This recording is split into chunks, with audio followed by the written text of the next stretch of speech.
Hello student, good morning. मैं जनार्दन सिंह आपका पुनः ऑनलाइन क्लासेस में स्वागत करता हूं। आशा करता हूं आप सभी स्वस्थ होंगे।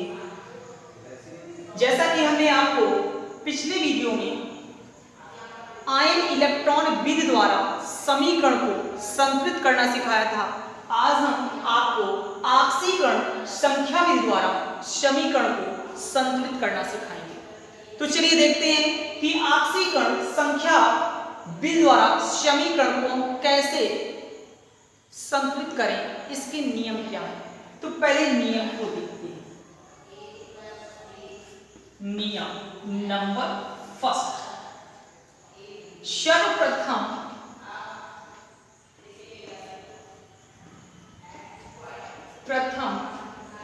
समीकरण में तथ्यों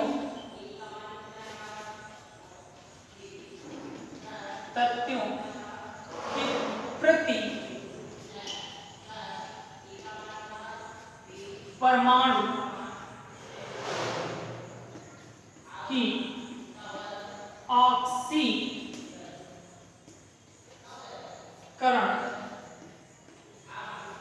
संख्या लिखते हैं। कि सर्वप्रथम समीकरण में प्रत्येक तत्व की ऑक्सीकरण संख्या लिख देते हैं। नंबर 2,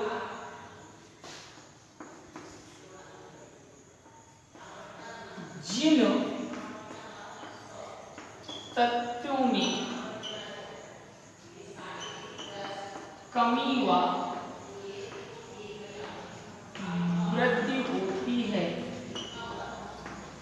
जिन तत्वों में ऑक्सीकरण संख्या में कमी व वृद्धि होती है, उनकी दो अर्ध समीकरण ऑक्सीडेशन एंड रिडक्शन की बना लेते हैं। नंबर 3, तत्वों को बराबर करते हैं। यदि H और O की संख्या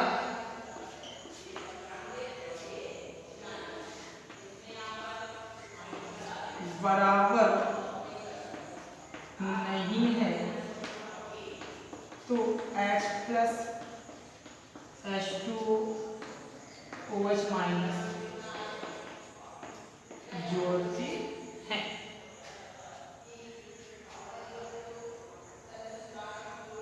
इस प्रकार आप ऑक्सीकरण संख्या विधि द्वारा समीकरण को संतुलित करेंगे। तो फिर से समझ लेते हैं। सर्वप्रथम समीकरण में प्रति परमाणु तत्वों की ऑक्सीकरण संख्या लिखेंगे। नंबर 2, जिन तत्वों में वृद्धि व कमी होगी उन तत्वों में छांट करके हम दो अर्ध समीकरण किसकी बनाएंगे, ऑक्सीकरण और अपचयन की बनाएंगे। नंबर 3, तत्वों को बराबर करते हैं। यदि आवश्यकता पड़ी तो हमें H और OH को बराबर करने के लिए H प्लस और H2O या OH माइनस जोड़ सकते हैं। अब आ जाते हैं एक एग्जाम्पल के थ्रू। इन नियमों को हमें समझना होगा कैसे हम संतुलित करें। तो कल हमने एक एग्जाम्पल दिया, तो उसी एग्जाम्पल को पुनः ले लेते हैं जिससे आपको ऑक्सीकरण संख्या विधि भी उसी एग्जाम्पल में फिट हुए थे और आप कंप्लीट कर सकें। तो चलिए देख लेते हैं।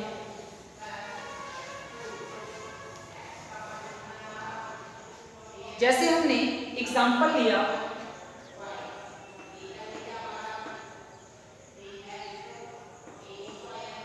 FeCl3 प्लस SnCl2 एवं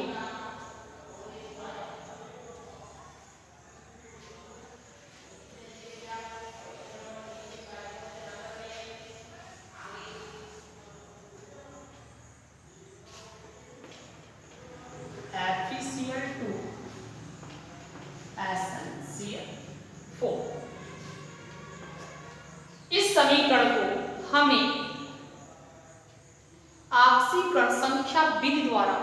संतुलित करना है। तो कैसे करें? तो आपको हमने बताया था कि सर्वप्रथम प्रति परमाणु ऑक्सीकरण संख्या लिख देंगे। तो हमारा पहला रूल होता है कि समीकरण में प्रति परमाणु उसके ऊपर ऑक्सीकरण संख्या लिखते हैं। बेटा देखिएगा कोई ओ तो नहीं जुड़ा हुआ है। हैलोजन में हमने ऑक्सीकरण संख्या कितनी बताई कि माइनस की 1। तो 3 एकम 3 माइनस इसमें कितनी आ जाएगी? प्लस की 3 निकल के आ जाएगी। इसमें आ जाते हैं Cl में माइनस 1, 2 एकम 2, इसमें कितनी निकल के आ गई ऑक्सीकरण संख्या? प्लस की 2 आ गई। इसमें ये माइनस 1, 2 दूनी 2 एकम 2, इसमें प्लस की 2 आ गई। Cl में माइनस 1, 4 एकम 4, इसमें कितनी निकल के आ गई? प्लस की 4। तो आपके पास सेकंड रूल से आपने क्या लिखा था कि दो अर्ध समीकरण बनाते हैं।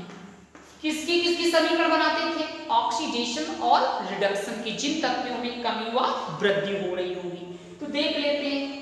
Fe पहला तत्व मुझे मिला, Fe इधर है, Fe उधर ही देखना पड़ेगा जाके। Fe में देखेंगे, ये नहीं कि इधर Fe देखें उधर ऐसे देखे जाके, ये Cl देखें, नहीं सेम तत्व होने चाहिए। तो Fe देखिए कितनी आई है? प्लस की 3 है, और इधर Fe कितना है? प्लस की 2 है। आपने उतना लिखा FeCl3 एरो FeCl2। अब Cl में देखो -1, इधर भी -1, तो इसकी तत्वों के में लिखने की जरूरत नहीं है। इधर कितनी थी? प्लस की 3 थी। इधर कितना था? प्लस का 2 था। तो कितने की कमी आ रही है? कमी कितने की आ गई? 1 की। तो कमी को आप लोग क्या कहते थे? रिडक्शन यानी अपचय। अब दूसरे में देखते हैं Sn प्लस 2 है, Sn कितना हो रहा है? प्लस 4 हो रहा है। तो लिख लेते हैं SnCl2 एरो SnCl4। कितना था आपके पास? प्लस 2 से प्लस 4। कितने की वृद्धि हो रही है? देखिए 2 से 4 हो रही है, इसमें का मतलब वृद्धि कितनी हो गई? जाकर के 2 हो गई। क्या कहलाएगा? ऑक्सीडेशन। आपने 2 समीकरण बनाए। नंबर तीसरा आपने क्या पढ़ा था कि जिन तत्वों में कमी व वृद्धि होती है उन तत्वों को पहले बराबर करते हैं। तो बराबर Fe इधर भी बराबर है, इधर भी बराबर है। इधर देखिए S इधर ही बराबर, इधर बराबर।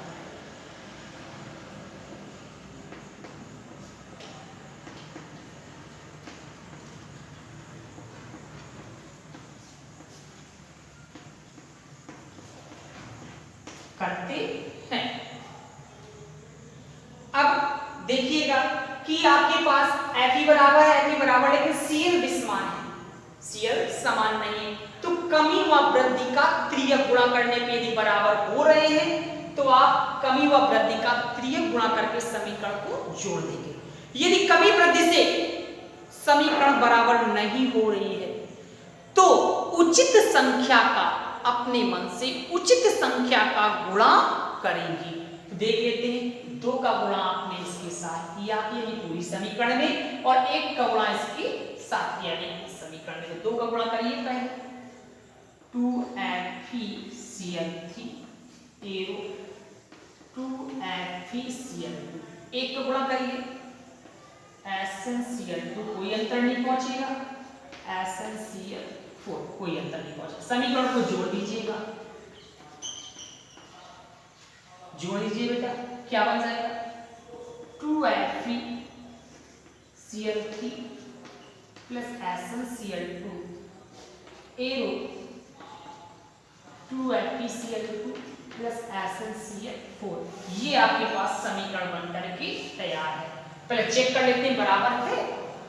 2Fe 2Fe 2 3 6 Cl 6 2 8 Cl 2 दूनी 4 और 4 8 Cl बराबर 1 1 इस प्रकार आपने ऑक्सीकरण संख्या विधि द्वारा समीकरण को संतुलित करना सीखा। अब हम आ जाते हैं कि आक्सीकारक किसे कहते हैं और अपचायक किसे कहते हैं, इसके विषय में भी समझ लेते हैं। तो चलिए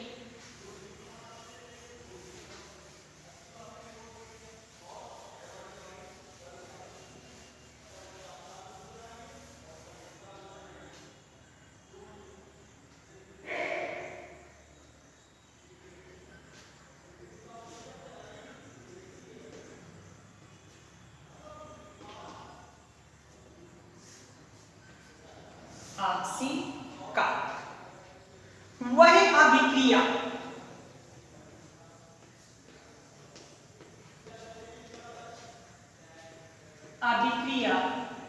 जिसमें किसी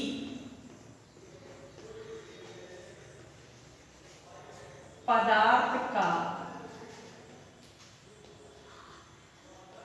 अपचयन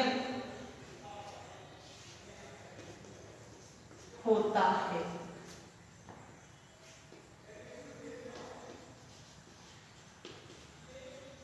आक्सीकारक कहलाता है।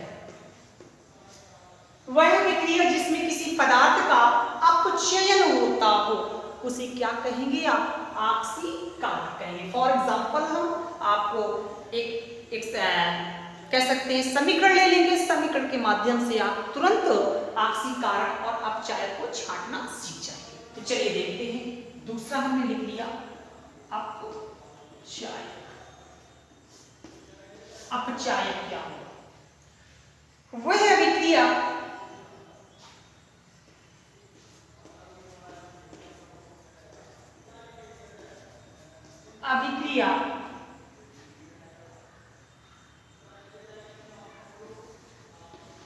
जिसमें किसी पदार्थ का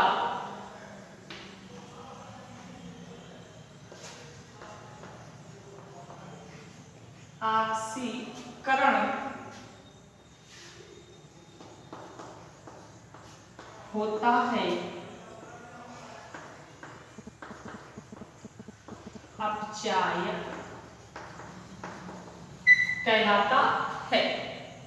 चलिए इसे हम देख लेते हैं फॉर एग्जाम्पल के अंतर्गत। तो फिर से पहले समझ लेते हैं, वह विक्रिया जिसमें किसी पदार्थ का ऑक्सीकरण होता है क्या कहलाता है, अपचायक कहलाता है।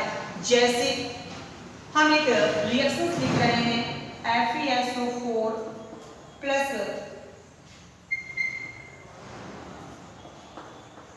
KMnO4 प्लस H2SO4 एरो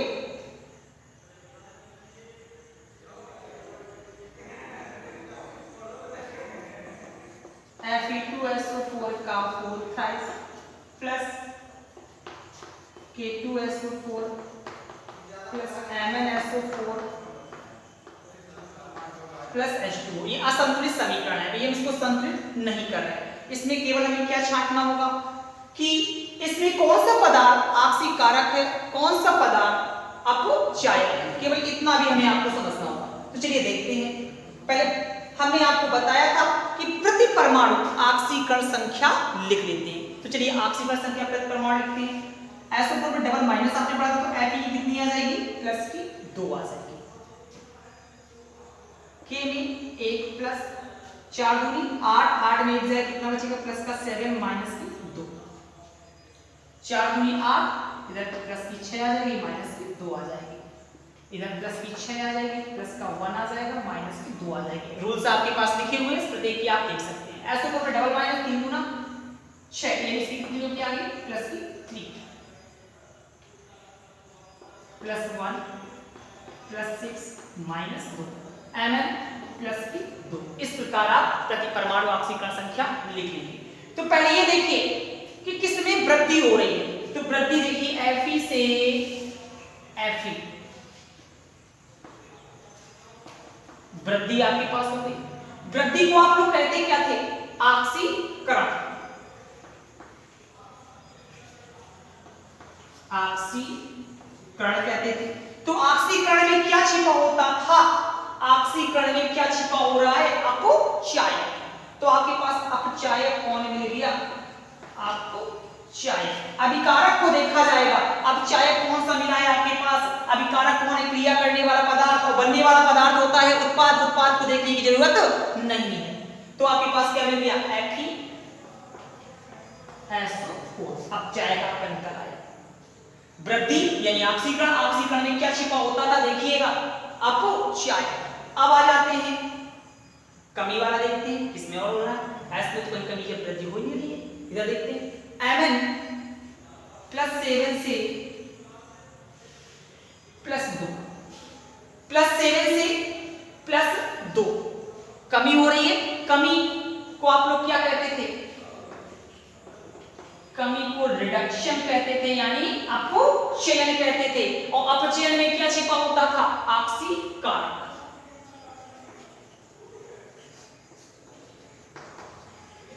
तो ऑक्सीकारक कौन हो जाएगा? अभिकारक को देखना, अभिकारक कौन है इस जगह पर? KMnO4। इस प्रकार आप ऑक्सीकारक और अपचायक को आप समझ सकते हैं। अब इसी में आपके पास आ जाती है रेडॉक्स अभिक्रिया।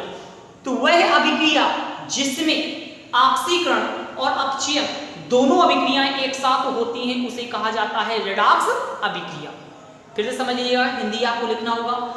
रेडॉक्स अभिक्रिया किसे कहते हैं? तो वह अभिक्रिया जिसमें ऑक्सीकरण और अपचयन दोनों अभिक्रियाएं एक साथ होती हैं उसे कहा जाता है रेडॉक्स अभिक्रिया। आज के लिए इतना ही। अब हम आपको अगले वीडियो में मिलते हैं जिसके थ्रू एक नए लेसन यानी नए चैप्टर की शुरुआत करेंगे। इस वीडियो से आपका ये टॉपिक कंप्लीट हो जाता है। आज के लिए इतना ही। धन्यवाद।